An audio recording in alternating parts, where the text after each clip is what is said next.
Sir तयारी करताना किंवा रिव्हिजन करताना वीक चॅप्टर अगोदर घ्यायचं का स्ट्रॉंग चॅप्टर अगोदर घ्यायचं? खूप छान क्वेश्चन आहे.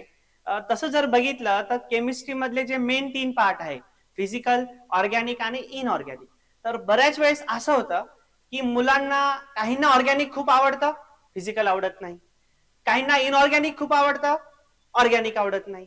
तर हे जे मुलांचं जे नेचर आहे किंवा जो काही त्यांनी मनात जो फोबिया मानून घेतलाय, त्यानुसार असं होतं.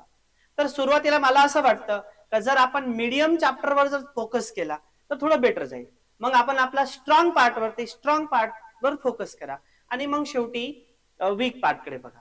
कारण अगोदरच जर आपण वीक पार्ट घेतला आणि आपला जर कॉन्फिडन्स जाऊन झाला तर त्या सब्जेक्टचा फोबिया आपल्या डोक्यात बसून जातो आणि मग आपल्याला असं वाटतं अरे हे तर खूप अवघडच आहे, हे काय आपल्याला जमायचं नाही, आणि मग आपण त्या सब्जेक्ट पासून दूर पळायला जातो.